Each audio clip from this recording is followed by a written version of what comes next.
I'm here because I am a roaring lion crying out righteousness. I want to give you an update, pull your coat to what's happening with the $70 million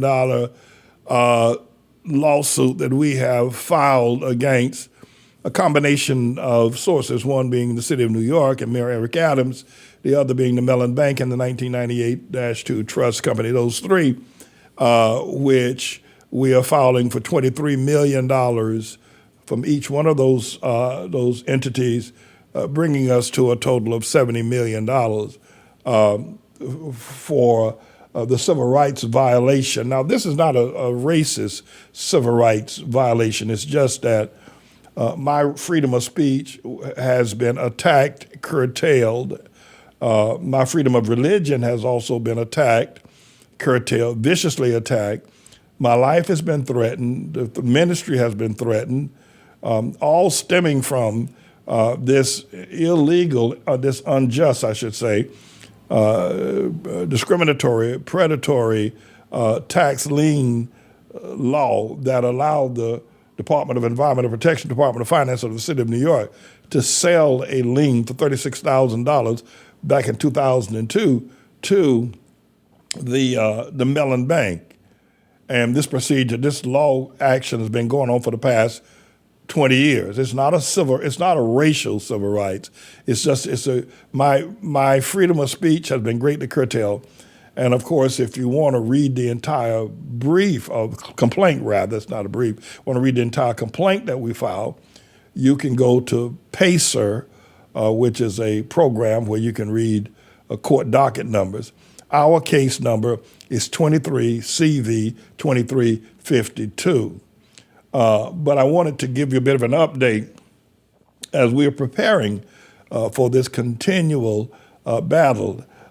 We have 9 summonses, 9 people, 9 lawyers. I will be standing against 9 lawyers. I'm going pro se, as you can see in the cover sheet there, the complaint sheet, that James Manning is the plaintiff, and then everybody else against all those defendants, the city of New York. So they're all going to send their lawyers to stand against me. So it's very important that we at least try to help you understand some of the things that are going on in the dynamics of this case. And I'm getting ready to go to court. I'm preparing now to stand before a judge and a jury. And one of the advantages that we have, this is a ridiculous tax lien law against a very powerful and prosperous church in the community of Harlem that just doesn't make sense, even if it was written in the U.S. Constitution. What they have done to me is just, and to our church, is unconscionable. And that's one of the reasons why our defense is going to be so salient. Now, there's some things I'm not going to be able to tell you, but I will be able to make that argument. And every judge, well, at least a few judges that I've stood before, at least Judge Beckerman, said that this is ridiculous. A $36,000 water and sewer charge, you're charging them $36,000 for using the shower and flushing the toilet. And because they didn't pay you the $36,000, you're going to take their entire property, shut down a school, shut down a ministry that's been going for 57 years, shut down a homeless shelter, a breakfast program, a church that has fed more than 1 million meals. You're going to shut that down for $36,000 you charge them for flushing the toilet? It's ridiculous. It's preposterous. And by the way, isn't that church tax exempt by the federal government, by the state of New York, by the city of New York? That's a part of the argument that we're going to be able to make. Let me just turn a corner for just a second, because I want to say this, and I want to just go ahead now and put it out there. You can drop that, Mr. Engineer. I need to put it out there that most of the people that are going to be against us, forget about the jury. We're not worried about them or the judge or the 9 lawyers that are going to be high-priced lawyers, earning $2,000 an hour. I'm not concerned about them. But the people I think that I want to make this message today especially about are going to be black people who are worshipers of Obama, disciples of Al Sharpton. They are quasi-quiet disciples that the white man is the devil. They are rappers. They are, if you will, the so-called professionals on television and in the universities who I refer to as pensioners. Those are the people that really are going to be against us. I'm believing. Now, you never know what happens in the courtroom. But come up real close. I want you to listen to this. I've gone here and I prayed about this morning before I decided to tell you. Our fight will not be in the courtroom. While the battle of the legal arguments will be made there. But the people that hate me the most and want to see me fail, they themselves would commit suicide. If I am successful, these people themselves would probably not find a reason to live anymore, want to commit hurry. Al Sharpton would not he would not have any efficacy whatsoever. They'd fire him from MSNBC just like that. And they may make Al cover the trial. They may make him, MSNBC, may make him cover the trial. But I want to tell you how much the black people who are in denial and have gone after this fraudulent idea that somehow or another getting black politicians or athletes is the route to success. And while black people are living worse today, there's never in the history of the world, especially the history of America, have there been as many homeless shelters, women and children living in homeless shelter, men sleeping on the street since Obama. So I'm absolutely against that. So they're hoping and praying that, so when we talk about the 7 prayer groups, we got to let everybody know that the number one enemy here are going to be black people who loathe the idea, even right now, the success I enjoy. And I enjoy a lot of success. God's brought me a long way. There ain't no doubt about it. God brought me off the chain gang down there in Florida with a bush axe, cutting down weeds, with a man standing over me with a shotgun sitting on a horse, with that shotgun pointed up in the air. In one of the worst prisons in America, in Rayford Union Correctional Facility, God brought me from there to the White House and to this house. I made it. I'm not bragging or boasting, big-headed or nothing like that. But there are people right now, the very success I have right now drives them insane that I'm still standing and that God has brought me this far. And there's no way I could have made it as far as I have made it. I want you to know that. And we're going to have to pray about that. We'll have to pray about it. So you need to know every smiling face, every smiling black face, they ain't going to be for me. They're going to be praying that this building go down and that it turn over to the LGBTQ. I need to say that. Now, let me say something to you. I want to say one other thing to you. That a large part of the reason why I don't like, because I talked about Obama, I stopped him from being successful, calling him the long-legged Mac Daddy. And but I can say that Obama ain't never done nothing for black people. When Obama took office in 2008, there were 600 billionaires. Now that's a whole lot of people with a whole lot of money. 600 people in America were billionaires when Obama took office. But because of Obama's tax policies, because of Obama's environmental policies, because of Obama's foreign policies, because of all those policies, political policies that Obama put forward and encouraged, Wall Street grew. When Obama came into office, we were in what was known as a dark recession, getting ready to go back to the 1930 Depression. Obama came in and gave the bankers and the insurance companies carte blanche to do whatever they want to do, and the government will bail them out. He raised the deficit so high, you could see Marilyn Monroe's underwear. That's how high he raised the deficit, Obama did. And in a matter of 8 years, what had taken America from the industrial age back there with Rockefeller and Mellon and Carnegie and all that crowd, what had taken America somewhere around 100 and 5, 6, 10 years to get 600 billionaires. Obama created through his governmental policies 300 billionaires in 8 years, and they were all white. Because Jay-Z ain't no real billionaire. He ain't no real billionaire.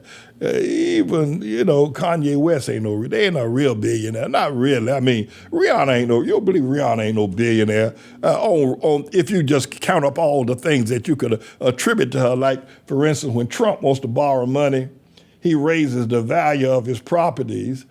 If the property is worth, let's say, $5 million, he'll raise it to $20 million. That way the bank will think he's worth more than he's worth. Rihanna ain't no billionaire. Yeah, she ain't really no. Jay-Z ain't no real billionaire. Not really. And Michael Jordan either. They're no real billionaire. But the real billionaires, Obama policy ingratiated and gave 300 white men the opportunity to step from mediocre lifestyles to billionaire lifestyle. Obama. But you can't name one black person. And look at the state of black people. 5,000 people were killed in Chicago in the same neighborhood where Obama said he was a community organizer. 5,000 were Jeremiah Wright's churches. 5,000 were killed right there in the 8 years that Obama was president. I contend right now that Trayvon Martin would be alive, and so would Michael Brown. I want to say that because I want you to understand why black people are going to pray that I lose this case. And we need to be aware of, if you're talking to black people about, have you heard about what's happening to Pastor Manning up there? Have you heard about the foreclosure of his church? Have you heard? I mean, you don't have to agree with the man's politics. I mean, they got a whole lot of denominations, and people are free to express themselves, but beyond that, the man has a solid track record of graduating and educating children, accepted at Juilliard, accepted at Yale, law schools, New York Law School, Cardozo Law School, New York University, the master's degree program. The man is pumping out leaders. He's feeding children every morning. He's fed the community for 40 years. So what's this been? Why they want to take his church? And have you done anything? You're talking to a black person, right? Have you done anything to help him? Have you? I mean, so you don't like it. So you don't like what he says about Obama. But look at what he does for he's done more. Let me tell you something. If a Pastor Manning gave a call to all the people that have graduated college because they were inspired by him, and Obama gave a call. They're both standing on the same stage. Obama gave a call, and Pastor Manning gave a call. There'll be more people showing up because of Pastor Manning's inspired them to go to college and to do great things with their life than there would be with Obama right now. Now, the one thing that Obama would be able to beat Pastor Manning at is that if Obama gave a call for everybody that's become a billionaire since he's become president, and Pastor Manning gave the call, well, it'd be flip-flop. It'd be just the other way around. But why aren't you trying to help him? So he said things. He's the man's telling the truth. This is the man been in the chain gang, man been on prison. He lives in Harlem. He ain't like these other pimps and whores that move out the neighborhood, moving on up, moving to Bel Air, moving out there to Beverly Hills, like that double-jointed spear chucker named LeBron James. 3 houses, one in Brentwood, one in Beverly Hills, one in Beverly Air, nearly $100 million. What LeBron James gonna do with 3 houses? And so why aren't y'all trying to help Pastor Manning? The man is solid. So he preaches the truth. So he tells you about. So when that a politician becomes so sacred, you want to put him on a cross and equalize him to Jesus the way y'all did Obama. The man just told you the truth. And the other thing he told you is that his mama was black and Obama was white because his mama was white. What's wrong with that? You ain't never seen a white man have sex with a black woman like Thomas Jefferson did with Sally Hennings, and they called all of Sally Hennings' church children white because their daddy was white. It is a denial. It is crazy. And Pastor Manning just told y'all the truth. So why aren't y'all trying to help him? They're going to take his church. All the work that man has done in the community, and you're going to stand by and let Al Sharpton and all the others cheer on the government to take his church. And since when has the government and the banks been in your side? You're going to let the Mellon Bank take that man's church? Since when are you rooting for the bank? What the hell is wrong with y'all? Why are you rooting for the bank? Oh, the banks have been robbing you for years. And you're going to root that they take that man's church? Have you lost your mind? I know, how crazy can you be? You're going to root that the bank would take his church because he preached against Obama? That the bank that also takes money from you? Listen, the bank been robbing and stealing property from people since they got off the Mayflower.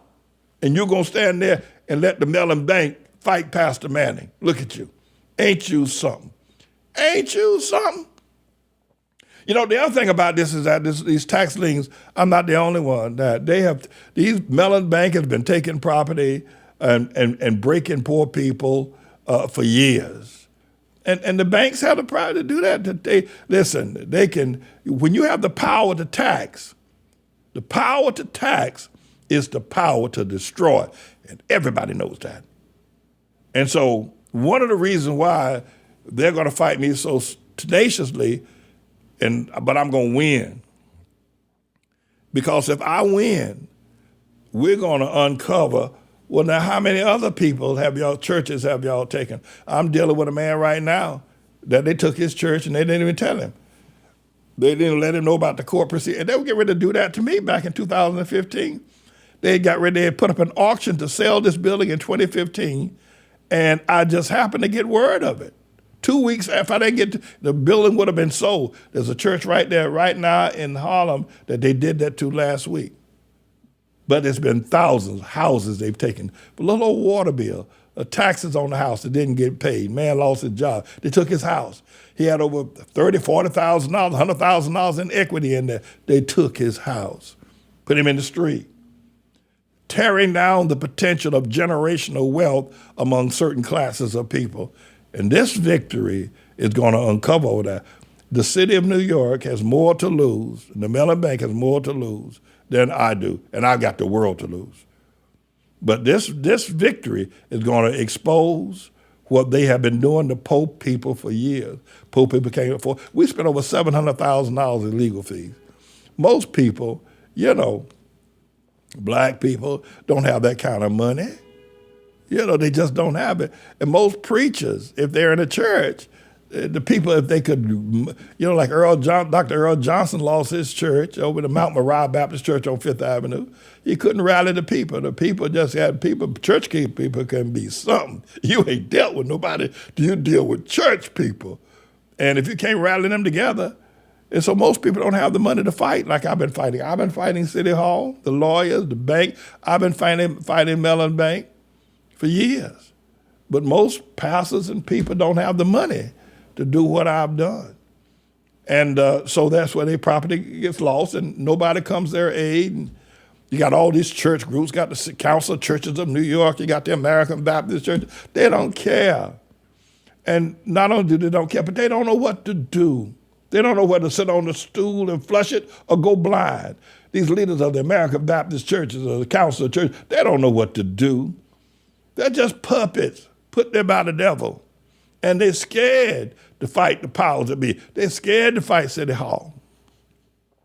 So I want y'all to know that.